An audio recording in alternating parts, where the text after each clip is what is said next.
Hey guys, welcome back. This is Andrew with part 2 of my rundown of how the drivers have fared in the Formula 1 World Championship for 2014. Last time we ran through 22 through 18 of my rankings, which included Pastor Maldonado, Marcus Ericsson, Esteban Gutierrez, Max Chilton and Adrian Sutil. But we're going to carry things on now with number 17 on my list, and this is a real surprise for me. Someone I love to see race, but really has underperformed this year for various reasons, and that's Kimi Raikkonen. Kimi has really struggled with this new Ferrari, and that's really something that you wouldn't expect from a world champion, someone who has been winning races very lately in the last couple of years. I'd say the Lotus of last year is a similar paced car to the Ferrari of now, and he just simply has not performed.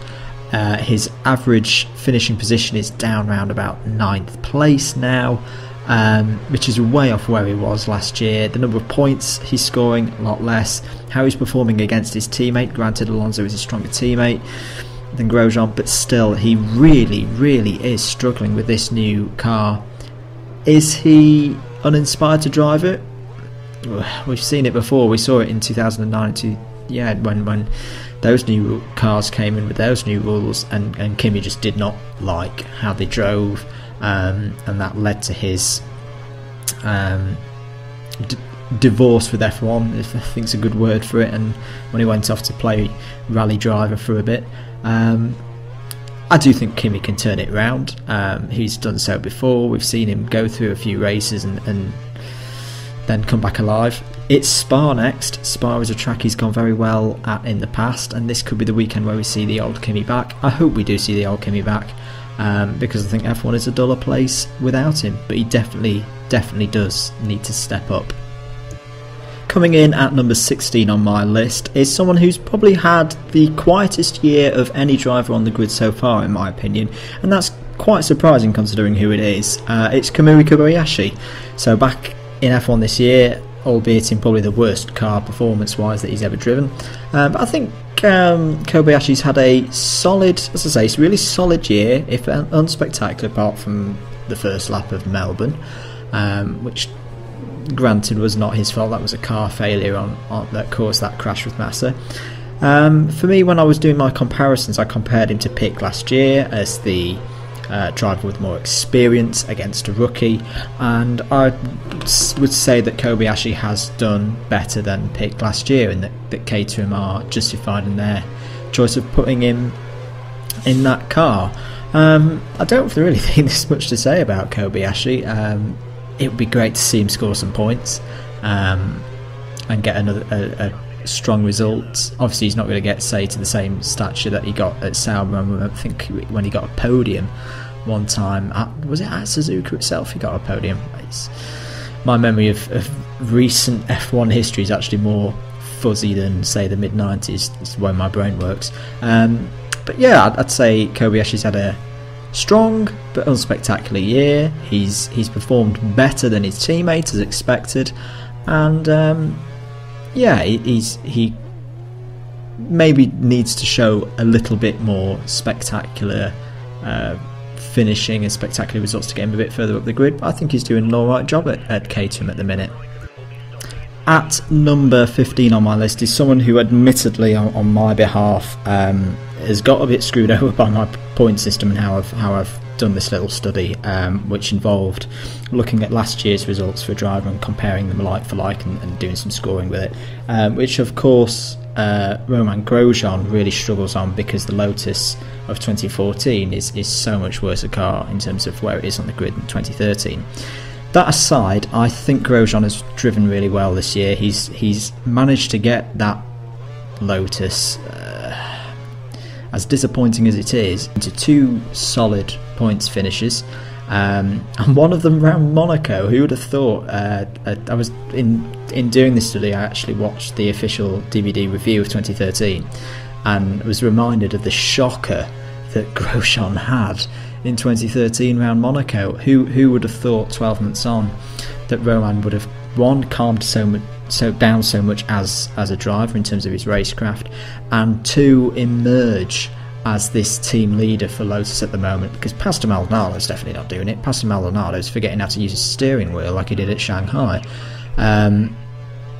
Roman is taking those opportunities when they come to him of scoring points, as long as the car doesn't let him down. I know there's been a couple of was it in China where he retired and had some kind of problem, but was on for a good solid number of points.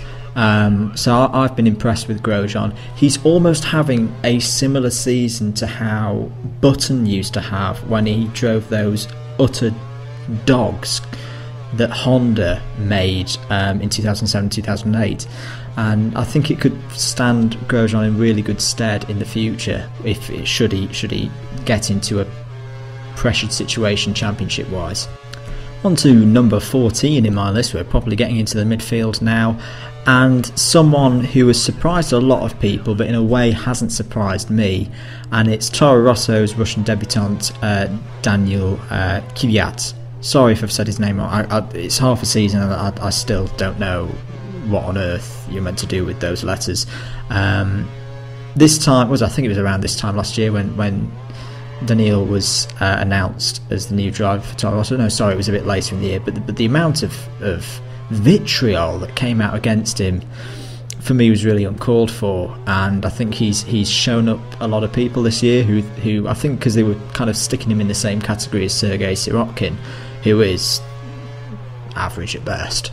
But Daniil has shown that promise that won him GP3 last year, that won him Euro F3 races when he'd not even tested the car and he just stepped in it and he blew everybody away. He has performed just to my expectations this year, probably not ahead, but he's got 4 points finishes, which I think in that car in your first year is pretty much par for the course. I wouldn't be surprised if he kicks on later in the year. I think maybe what would be really good for him is if he could take an opportunity, say like we had at Monaco with a lot of guys falling off the road. If he could take a chance like that and say score a 5th or a 6th position, that could really get him some attention. Very similar to how Sebastian Vettel did when he was in the Toro Rosso. I remember when he first got a big points finish, I think it was at Shanghai, that really put him on the map at that time. So I think Daniil could really do well if he did that sort of performance in the latter half of this season. At number 13 is again someone that hasn't had luck on their side at all this year, but I'm a bit of a believer that you kind of make your own luck from my little bit of racing experience. But at number 13 is Felipe Massa. Again, I think Felipe, in my eyes, has kind of par for the course. I didn't expect him to be having the same sheer pace as Bottas, and I'm not surprised that he's getting himself mixed up, whether it's his own fault or not, getting mixed up in start line crashes. But what has pleased me is his qualifying pace has been good this year, and he has been that solid, experienced head that Williams have needed to develop the car, but also bring Bottas on. I think him and Felipe and Valtteri work really well as a team, and I'm so glad to see it because it even as admittedly a Lewis Hamilton fan and the whole 2008 thing I have, and latter years as well, I've still always liked Felipe Massa as a driver, and it's not inconceivable for me that he could win a race by the end of the year, similar to Rubens Barrichello in 2009 with Brawn, where the first half of the year you thought it was maybe due to age or whatever, just a gnat beyond Barrichello to get a win. And I think at the moment it's similar for Massa, but I think he could take a race victory around a track that he's been strong at in the past. So that's the end of part 2, so we've run through almost half of the grid now. I hope you've enjoyed the video. If you have, give it a like. Tune back in for part 3, which will be coming shortly. I'm Andrew the Blade, and I'll catch you guys later.